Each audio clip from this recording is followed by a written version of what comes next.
बिस्मिल्लाहिर्रहमानिर्रहीम अस्सलाम वालेकुम। वही हुआ जिसका डर था। मुल्की सियासी सूरत हाल में एक मरतबा फिर ड्रामाई मोड़ आ गया है। अचानक चौधरी परवेज इलाही कप्तान से हाथ कर गए हैं। इख्तलाफात खुलकर सामने आना शुरू हो चुके हैं। इस हवाले से आम तफसील आपके सामने रखनी है। जनरल फैज हमीद ने चौधरी परवेज इलाही की कौन सी बात नहीं मानी थी जिसका आज भी वो गिला कर रहे हैं। सानिया मॉडल टाउन नई जेआईटी केस की आज लाहौर हाईकोर्ट में आम समाअत हुई है। इसका मुख्तसर हवाल आपके सामने इसलिए रखना जरूरी है कि बड़े अरसे के बाद लाहौर हाईकोर्ट ने लवाहिकीन पर और पाकिस्तानी कौम पर बड़ी मेहरबानी की है।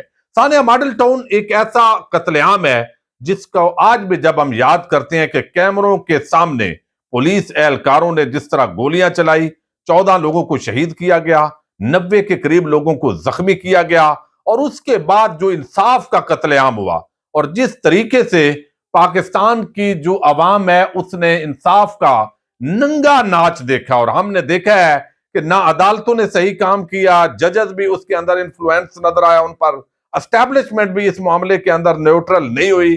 शहबाज शरीफ, राना सनाउल्लाह, ये लोग अगर इस मुल्क के अंदर कानून मौजूद होता तो यकीनन या तो ये फांसी की सजा पा चुके होते या फिर उम्र कैद की सजा के अंदर इस वक्त जेल के अंदर होते। लेकिन चूंकि यहां पर इंसाफ नहीं है, इनको बजाया जाता है, ये असासा है, इनसे काम लेना होता है, इनको वजीर आजम बनाना होता है। मनी लॉन्ड्रिंग के केसेस भी इनके इसी तरीके से गए हैं। ये इस मुल्क की बड़ी बदकिस्मती है। फिर लाहौर हाईकोर्ट पिछले 3 साल से जिस तरह सुप्रीम कोर्ट ऑफ पाकिस्तान ने हुक्म दिया कि आप नई जेआईटी बनाएं और वो इन्वेस्टिगेट करें, नई जेआईटी ने सुप्रीम कोर्ट ऑफ पाकिस्तान के हुक्म के तहत काम किया। लेकिन जो ही वो नजदीक पहुंची कि अपनी कंक्लूजन दे, तो उसके बाद हमने देखा कि उसको लाहौर हाईकोर्ट से स्टे मिला। उस वक्त चीफ जस्टिस कासम खान थे, लेकिन उनकी सरबराही के अंदर जो जजेस थे असल में जिनका बेंच बना था, उन्होंने स्टे दिया और 3 साल तक लार्जर बेंच बनता है, टूटता है, और ये तौफीक नहीं हुई लाहौर हाईकोर्ट के जजेस को। अगर बात करें तो उनकी तौहीन हो जाती है, लेकिन अवाम के कत्लेआम पर जिस तरह का मकरू धंधा हुआ उस पर यकीनी तौर पर अवाम की बहुत ज्यादा तौहीन की गई। अब कभी वो बेंच टूटता है, समाअत नहीं होती, फिर लंबी तारीख दे दी जाती है। यानी 14 लोगों का कत्ल हमारे जजेस के लिए कोई इतना बड़ा मामला नहीं है। प्रोसिक्यूशन के लिए हुकूमतें इन्फ्लुएंस डालती हैं और इदारे जो है यकीनन शरीफ खानदान को असासा समझते हुए बचाते हैं। अब इस केस के अंदर बिल आकर लार्जर बेंच की चीफ जस्टिस जो भट्टी साहब हैं, उनकी सरबराही में यह समाअत हुई है। क्योंकि पिछले दिनों तो यह भी तवक्को थी कि शायद उनको सुप्रीम कोर्ट ऑफ पाकिस्तान में ले लिया जाए और इसकी वजह से फिर ये केसेस मजीद जो है वो डिले हो रहे हैं, ये भी कहा जा रहा था। अब जो नई जेआईटी है उस पर यहां आज जो समाअत हुई है, ये बड़ा कमाल किया है अवाम पर और सानिया मॉडल टाउन के लवाहिकीन पर। वो बिस्मा बच्ची जो इंसाफ के लिए धक्के खा रही है और वो तमाम लवाहिकीन, अब आज उन्होंने कहा जी हम यहां सुप्रीम कोर्ट के फैसले पर नजरसानी करने नहीं बैठे। ये उन्होंने कहा है जो नून लीग के वकील हैं, बेसिकली जो पुलिस के असल वकील हैं वो पुलिस के तो नहीं है, असल में वो नून लीग और नवाज शरीफ के ही हैं, शहबाज शरीफ के हैं। हम यहां सुप्रीम कोर्ट के फैसले पर नजरसानी करने नहीं बैठे। नई जेआईटी की तश्कील के लिए तरीकाकार से इख्तलाफ है तो भी सुप्रीम कोर्ट को आगाह करें। हुकूमत पंजाब ने तो सुप्रीम कोर्ट फैसले के बाद नई जेआईटी बनाई। चीफ जस्टिस, अगर तहफुजात हैं तो सुप्रीम कोर्ट से रजू करें। ये लार्जर बेंच है 7 रुकनी जिसने आज समाअत की है। हुकूमत पंजाब ने सुप्रीम कोर्ट के फैसले के बाद नई जेआईटी बनाई। अगर तहफुजात हैं तो सुप्रीम कोर्ट ऑफ पाकिस्तान से रजू करें। सुप्रीम कोर्ट के हुक्म, बेंच की तश्कील और वाकयात को जेन में रखते हुए दलाइल दें। सुप्रीम कोर्ट का हुक्म बड़ा वाज़ेह और ट्रायल से मुतल्लक था। चीफ जस्टिस, सुप्रीम कोर्ट ने एडवोकेट जनरल के बयान की रोशनी में दरखास्त निपटाई। जिन फैसलों का तज़किरा कर रहे हैं सुप्रीम कोर्ट के वो हुक्म फरीकैन के दरमियान है। सुप्रीम कोर्ट के फरीकैन के दरमियान मुकदमात के फैसले का दूसरे केसेस पर इतलाक नहीं किया जा सकता। ये मामला आम और अवामी नोयत का है। वकील मंसूर आवान, सुप्रीम कोर्ट के हुक्म को हम कैसे नजरअंदाज कर सकते हैं। Chief justice Lahore high court, आप रिवर्स करें और सुप्रीम कोर्ट से रजू करें। आपको हाई कोर्ट रजू से पहले सुप्रीम कोर्ट से वाज़ेह एहकामात लेने चाहिए।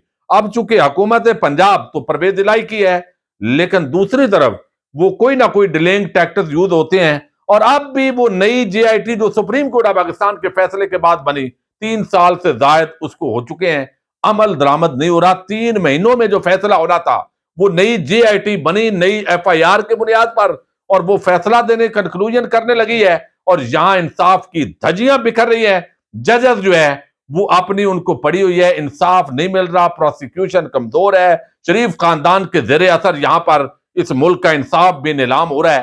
तानिया मॉडल टाउन उसकी एक वादे मिसाल है।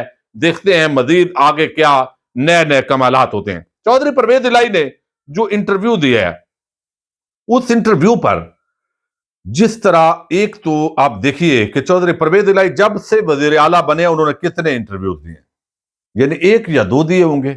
अचानक जब इमरान खान ये ऐलान कर रहे हैं कि हम असम्बलियां तहलील करने जा रहे हैं, मुशावरत के लिए उन्होंने बुलाया भी है, और उसके बाद जो है वो अचानक मोहम्मद इलाही का इंटरव्यू देना और चौधरी परवेज इलाही के 2 इंटरव्यूज देना, और मजीद भी अब टीवी चैनल्स के लिए इंटरव्यूज आएंगे। फिर रावलपिंडी के मुसलसल चक्कर, वो पिछली वीडियो के अंदर मैं रात को जिक्र कर चुका हूं।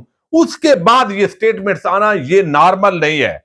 ये मामलात जो है इंतहाई संजीदा है। इमरान खान के साथ पहले दिन से हाथ तो किया गया, उनको वाजे अक्सरियत पंजाब में भी नहीं लेने दी गई और वफाक के अंदर भी नहीं लेने दी गई। जब ये आरटीएस का रोना रोया जाता है तो आरटीएस बिठाकर दरअसल इमरान खान की सीटें जो है वो कम हुई हैं, लेकिन उल्टा जो प्रोपेगेंडा है वो नून लीग और बाकियों की तरफ से होता है। जब आरटीएस नहीं बैठा हुआ था, आप 2018 के जो उस वक्त तक के रिजल्ट्स हैं उनको देखिए, राना सनाउल्लाह हार रहा था। जब ख्वाजा आसफ ने तो वाजे कहा कि मैंने जनरल बाजवा को कॉल की और उसके बाद मेरी जो फतह है वो यकीनी हुई। तो इस तरीके से 20-25 नशिस्तें ऐसी हैं तकरीबन जो 1500, 2000, 2500-3000 के मार्जिन के साथ वो पीटीआई जो है वो हारी है। लेकिन चूंकि इलेक्शन हो चुके थे तो खान साहब को कहा गया जनाब अब हो गया और ये आप इत्तेहादी हुकूमत बनाएं, तो उस वक्त उनको भी ये अंदाजा नहीं हुआ।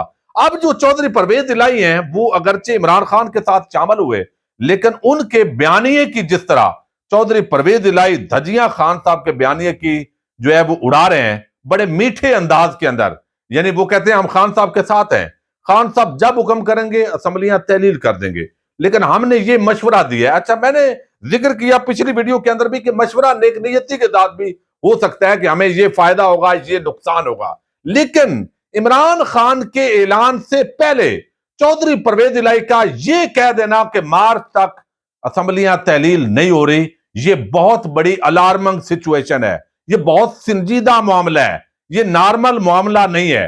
फिर जनरल बाजवा के हवाले से बात करके उस्मान बुज़दार की मुखालफत करना कि 4 साल के अंदर कुछ नहीं किया, जनरल बाजवा ने हमें पीटीआई में भेजा, इमरान खान जो है वो फौरी तौर पर असम्बलियां तहलील करने की बात कर रहे हैं। चौधरी परवेज इलाही मीडिया के अंदर आकर वो 3 महीने बाद, 4 महीने बाद असम्बलियां तहलील करने की बात कर रहे हैं। अचानक जो है इंटरव्यूज के लिए एक्टिव होना, एस्टैब्लिशमेंट के साथ उनकी मुलाकातों की खबरें, फैज हमीद से अब उनको गिला क्या था, ये बातें जो है बहुत सारी ऐसी इंडिकेशन हैं कि ये इतना अपाज और कमजोर निजाम है जिसके अंदर आपके पास वाज़े अक्सरियत नहीं होती, और वाज़े अक्सरियत हो भी तो आपकी पार्टी को तोड़ दिया जाता है। अब बड़ी कोशिशें हो रही हैं इसके बाद कि खान साहब को न्यायालय भी करवाना है और इसके साथ ही सजा भी दिलवानी है, जेल में डालना है। कातलाना हमले से तो वो बच गए हैं, ताकि बिल्कुल सुंजियां गलियां और नवाज शरीफ मुजरम उसको वापस मुल्क के अंदर लाकर इख्तिदार के अंदर बिठाना है।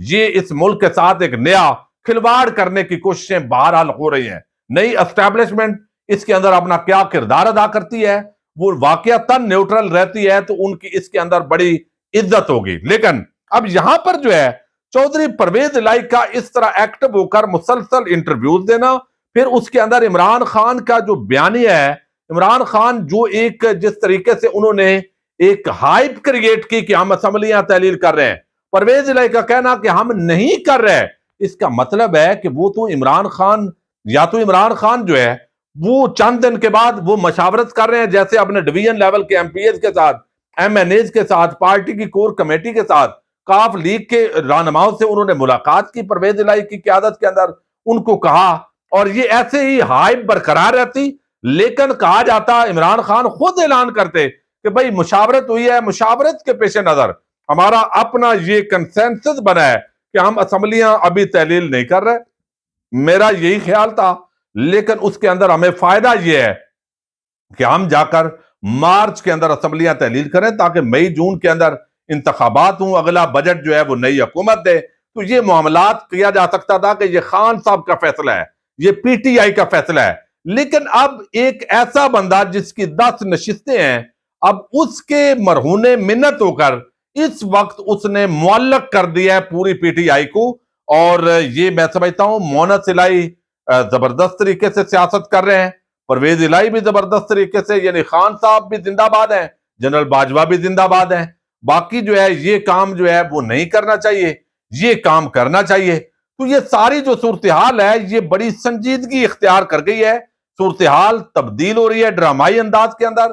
कप्तान अगर आप असम्बलियां तहलील करना चाहेंगे तो शायद चौधरी परवेज इलाही वो अमल दरामद ना करें। और इख्तलाफात जो है मीडिया पर इंटरव्यूज के साथ ही जो इख्तलाफात हैं वो संजीदा होते दिखाई दे रहे हैं। जनरल फैज हमीद से परवेज इलाही साहब की जराए दावा करते हैं कि उस वक्त ये डिमांड थी जब पीटीआई के पास पंजाब में अक्सरियत नहीं आई, तो उस वक्त ही जो है वो कहा गया कि जनाब ये मुझे बनवा दे आप वजीर आला, हम खिदमत करेंगे। ये उस्मान बुज़दार का नाम जो है उन्होंने बताया इंटरव्यूज के अंदर भी कि जनरल फैज हमीद और जो यहाँ जहांगीर तरीन है उन्होंने मुझे बताया कि इनको ला रहे हैं। तो मैंने कहा ठीक है ले आए, लेकिन वो कहते हैं जनरल फैज हमीद अगर मेरी बात मान लेते तो ये ना होता। यानी 4 साल जो है वो उन्होंने कुछ नहीं किया, यानी उस बंदे ने, और मैं अभी आकर जो है वो दूध और शहद की नहरें बहा रहा हूं। अब उनकी एबिलिटी है, अच्छी परफॉर्मेंस थी पहले भी, लेकिन इस तरह मुसलसल इमरान खान के उस्मान बुज़दार की हुकूमत को टारगेट करना और खुद उस हुकूमत में मजे भी करना, और इसके साथ अब जो है ये खुलकर चीजें आ रही हैं। चूंकि जनरल फैज हमीद ने उसमें मुआवनत नहीं की थी, चौधरी परवेज इलाही को वजीर आला बनाने की बातचीत जरूर हुई थी, तो इस वजह से वो आज भी उनसे गिला कर रहे हैं कि फैज हमीद मेरी बात मान लेते तो ऐसे ना होता।